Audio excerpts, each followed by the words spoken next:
มื้อนี้สิพาเลาะเบิ่งสวนทหารพี่น้องบ่ต้อมอยู่พากับซ้อมยาม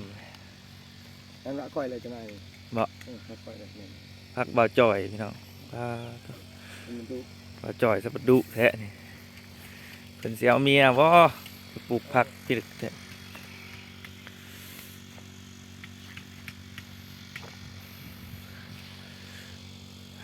บรรยากาศยามเช้าๆพี่น้อง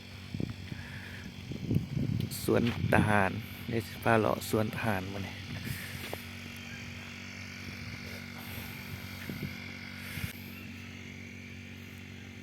บ่อนหดน้ำใกล้ๆอ๋อผักบ่าวจ่อยสักงามแท้นี่จักผักบัวจักผักกาดซ้อมผักบัวก็แม่นไว้บ่นายนี่ แน่นเป็นไรนะ ว้าผักกาดซ้อมไปเจ้าว่านเลยบ่นี่นะอ๋อตรงงามเนาะแบบเพิ่นว่านเลยบ่ได้บงเลยเพิ่นเอาว่านเป็นในเลย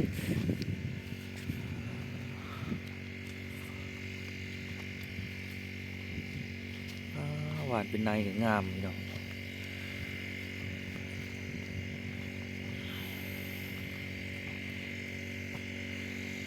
เสียงบ่แม่นเสียงหยังนะพี่น้องเสียงใดน้องสองน้องเลยน้องน้ำ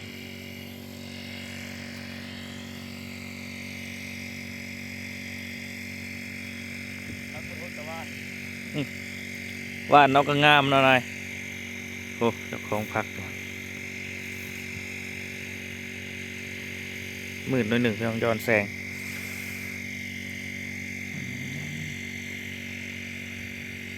ผักบัวงามแท้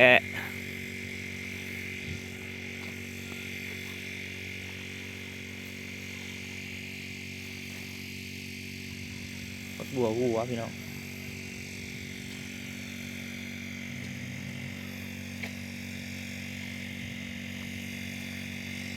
ตัวเบิกใหม่กับแม่นที่นี่ แน่นค่อยเลย อ๋อพิลึกพิลึกกะลีสิปลูกพักยังเลยเนี่ยพักบัวผักกาดซ้อมตอนนี้บุกเบิกใหม่ปลูกสลัดเด้อจ้านายใส่ดองเดือน4เดี๋ยวมาเรื่องพัก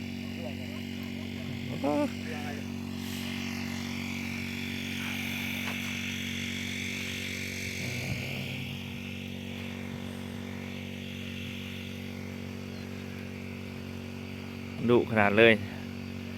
หิวบัวหดร้านพักบักลายหิวบัวหด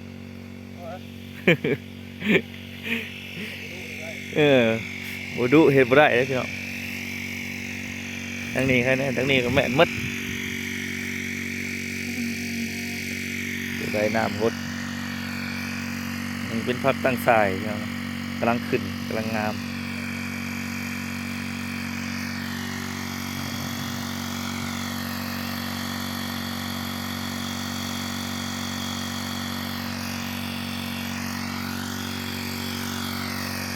เพราะว่าทั้ง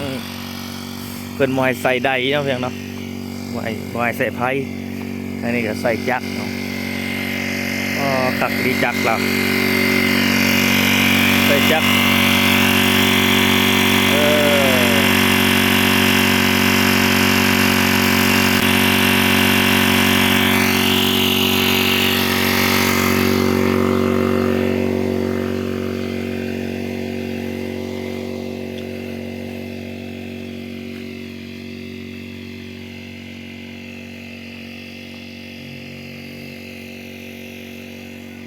ผักบัวมีแต่งามๆ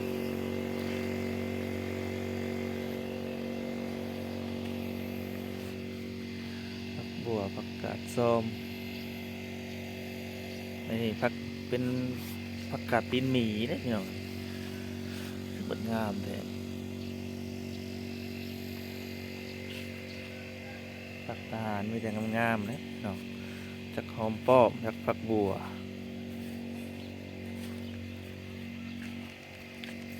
ขนาดหวานเขาก็ยังงามเลยพี่น้อง ว่าจูดแก้บก่อนได้พี่น้องเอาจังได้หวานจังงาม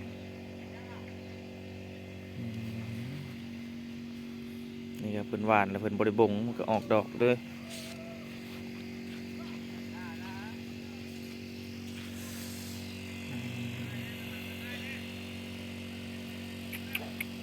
ที่ดึกดึกรีงามมะลิตัวนี้ห้ากระบงพี่น้องห้ากระบงใหม่ๆห้ากระบงใหม่ แต่ว่ามันออกดอกเลยโอ้ยจังเบิ้งพี่น้องนี่แต่ผักกาดซ้อมเพราะว่าเพิ่นปลูกกินนะพี่น้องปลูกกินนะครับปลูกลงเรือนครัวเป็นผักโสดพี่น้องตะกี้ว่าต้องเป็นโสดก็ปลูกผักไว้นี่แหละพี่น้องแต่ตอนนี้ได้ครอบครัวแล้วก็บริเฮ็ดพี่น้องเนาะเป็นหยังจังบริเฮ็ดเพราะว่าอยากเวียกแน่พี่น้องเนาะมาจากอยากเมื่อหาเมียแน่มาจากอยากปลูกผักแน่มันก็บ่มีเวลาพี่น้องอันนี้มีแต่ผักโสดพวกผักหมูกระต้อมผักบาวจอยหิวบัวฮดนะพี่น้องแม่นมืดได้ผักเพิ่นหิวบัวฮด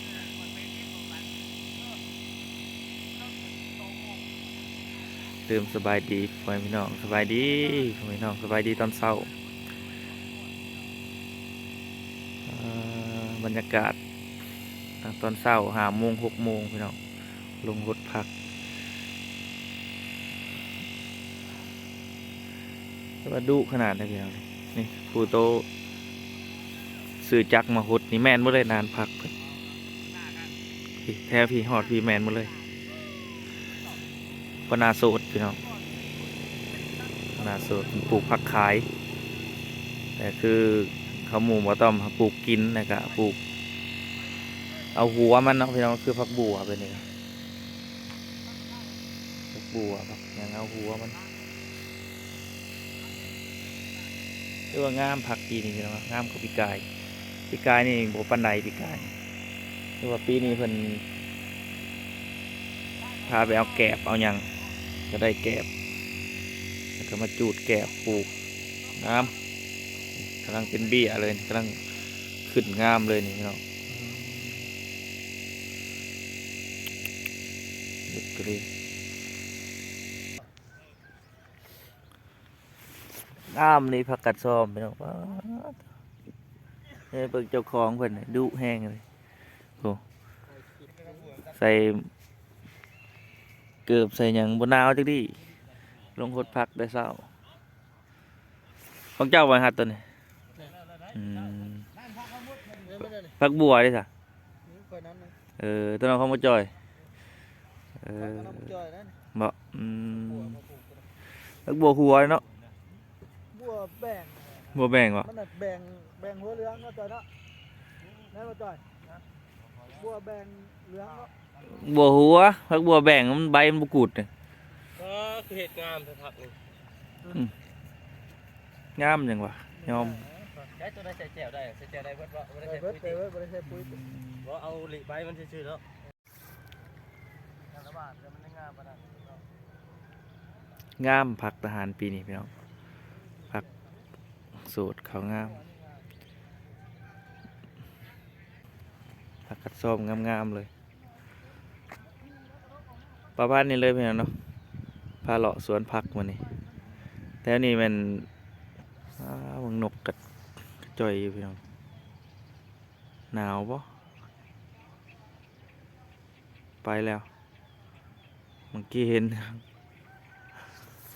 สำหรับคลิปนี้ก็ประมาณนี้เลยพี่น้องเนาะพาเลาะสวนผัก